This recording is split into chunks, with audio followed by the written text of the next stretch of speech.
This is the BTech first year of first semester of mathematics. The course title is AAS 103D Calculus and Linear Algebra. A4 credit का subject है। इसमें क्या 60 our का NSC time दिया गया और employability, self development और entrepreneurship के लिए एप्लीकेबल है। तो इसमें हम लोग क्या करना है, इसको पढ़ना है बेसिकली। तो कोर्स ऑब्जेक्टिव क्या दिया है, apply multivariable calculus and optimization techniques to solve engineering problem in AI, machine learning and cloud computing. Basically इसमें क्या है कि हम लोग आर्टिफिशियल इंटेलिजेंस, आप लोगों को पता होगा कि जो कंट्री है, जो इंडिया है, एआई की तरफ हमेशा धीरे धीरे आगे बढ़ रहा है। तो जैसे एआई की तरफ आगे बढ़ा तो उसके अंदर क्या आ रहा है, आर्टिफिशियल इंटेलिजेंस आ रहा है। तो हम लोग क्या थोड़ा स्मार्ट बनना पड़ेगा, इसलिए कोर्स के अंदर एक क्या ऐड किया है, एआई यूज कर दिया है। तो हम लोग कैसे मैथमेटिकल सॉल्व को एआई की हेल्प से हम लोग सॉल्व कर सकते हैं।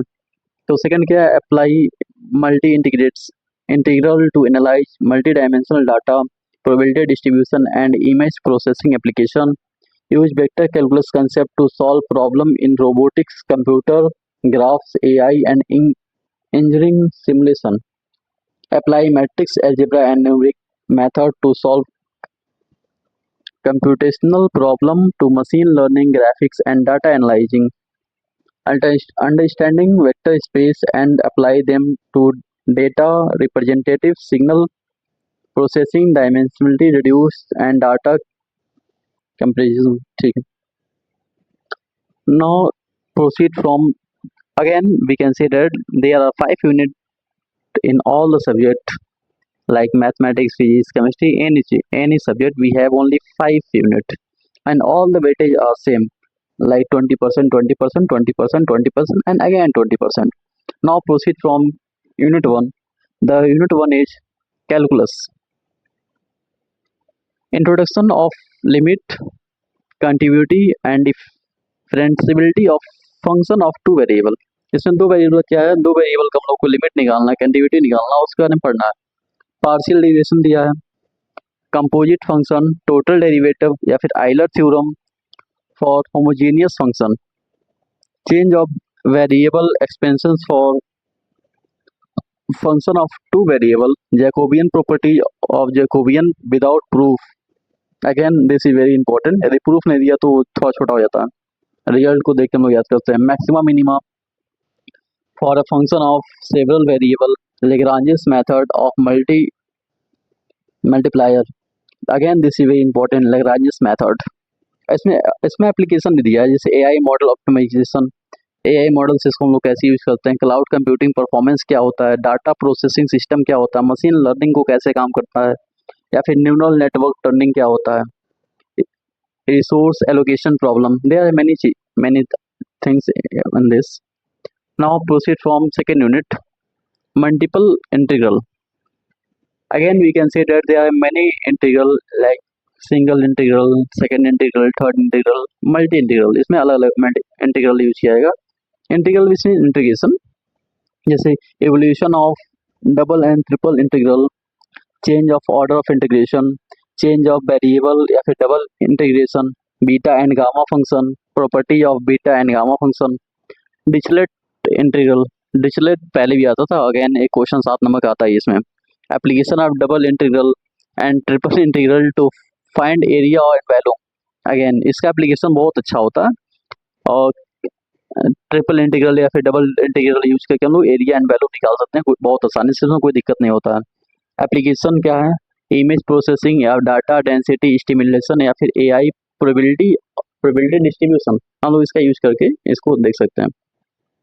Now the second third unit is vector calculus.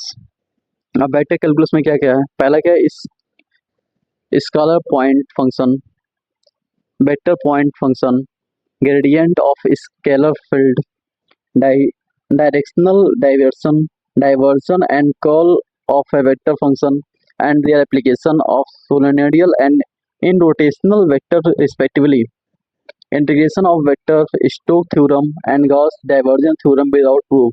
Again थोड़ा लेंदी तो सिलेबस बनाया, बट इसमें क्या है, जो प्रूफ करने वाला था उसको कम कर दिया है, विदाउट प्रूफ लिख दिया। मतलब इसकी वजह से क्या हो रहा है, थोड़ा आसान हो रहा है।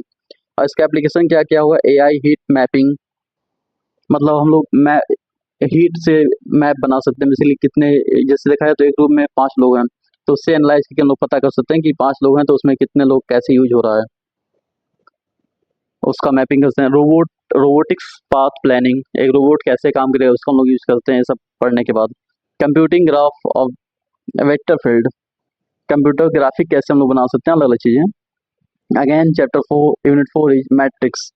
पहले मैट्रिक्स चैप्टर 1 में आता था, अब यूनिट 4 में आ रहा है matrix.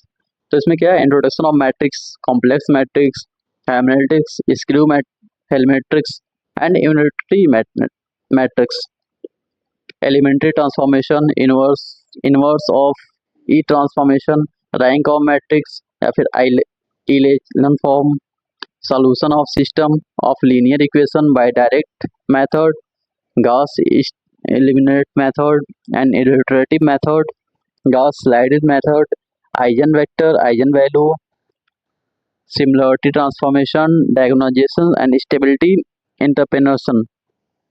This is all about a matrix. Again, matrix is very scoring.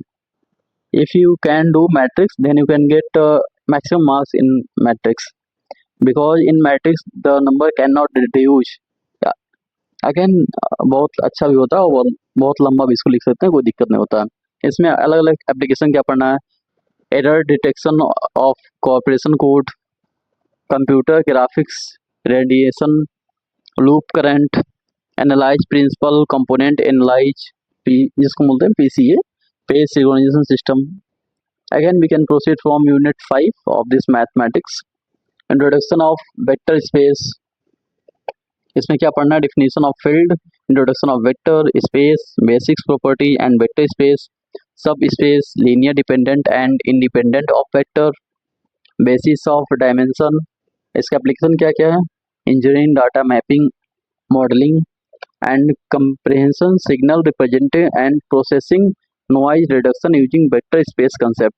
Again जैसे हम लोग देखते हैं ना, वो आता है ईयरबड आता है, नॉइज कैंसिलेशन लिखा होता है, तो नॉइज कैंसिलेशन किस पे काम करता है, वेक्टर स्पेस पे काम कर सकता है। तो कैसे हम लोग यूज कर सकते हैं वेक्टर, इस फॉर्म पे काम करता हो।